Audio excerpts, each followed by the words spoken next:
Hey YouTube, it's ICU and welcome to the 23rd episode of Best Tech and Phone Rumors. To start off, I would just want to say that this episode is going to be all about Apple, iDevices, and jailbreaking. First of all, iOS 5 Beta 2 was seeded to developers on Friday, and I actually did cover that in the last episode of Best Tech and Phone Rumors. However, I didn't say that all of the changes and updates to iOS 5 Beta 2 can also be found on my website. And iOS 5 Beta 2 can either be jailbroken with Red Snow or the latest beta version of Snowbreeze that was released.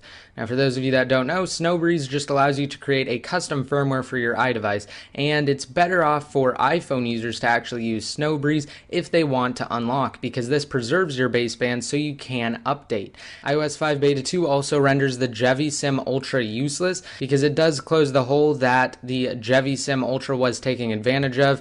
With that being said, though, I really do think that Jevi will come out with a new product that will work on iOS 5 and up. What's really great is that this JailbreakMe Ultra actually works all the way from 4.0 to iOS 5 Beta 1. So if you guys want to use it, then you can. And as I mentioned earlier, Snowbreeze does preserve your baseband. So if you guys do want to upgrade to iOS 5 Beta 2, then you can actually use Snowbreeze to preserve your baseband and then use the JailbreakMe Ultra to unlock as well. So that's just another thing to take into consideration if you're looking for an unlock past iOS 5 Beta 2. Now, it's also been discovered in Apple's SDK that over-the-air 3G updates are possible. Now, there are a couple of catches. It looks like you won't actually be able to download updates over 3G that are too big. So for instance, something like 5.1 or 5.2, you probably won't be able to download over 3G. However, smaller updates that either close jailbreak exploits or that just patch a couple of minor things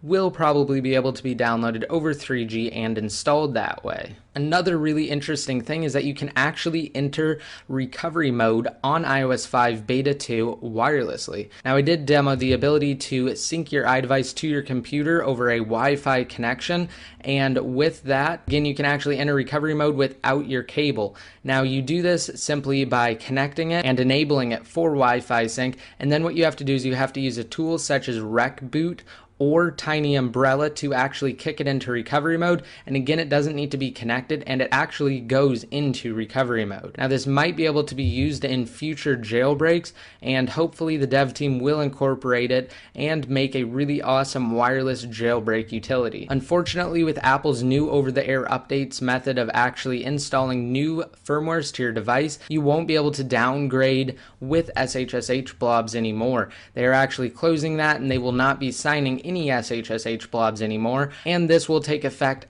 once iOS 5 is released to the public. However, once that happens, if you want to downgrade to a firmware that you do already have your SSH files backed up on, then all you have to do is just get an older version of iTunes, and then you can actually downgrade. But again, the SSH blobs method will not work after iOS 5. So say, for instance, once iOS 5.1 comes out and you want to downgrade to iOS 5, you won't be able to do it anymore. So hopefully the iDevice hackers will come up with a new solution for downgrading, but until then, it doesn't look very promising. And of course, JailbreakMe 3.0. There have been a couple of updates on my site about JailbreakMe 3.0 since my last Best Tech and Phone Rumors video. Now, it looks like it is getting extremely close, especially because last night, Comex tweeted and he said he was working on the bootstrapping, which is typically one of the end processes. And after that, earlier today, he said that you probably should back up your SSH blobs, and usually the jailbreak developers say that right before they're getting ready to release their jailbreak utility, so hopefully it will be sometime today or tomorrow. However, because no one knows for sure and there is no public ETA, it could actually be any time.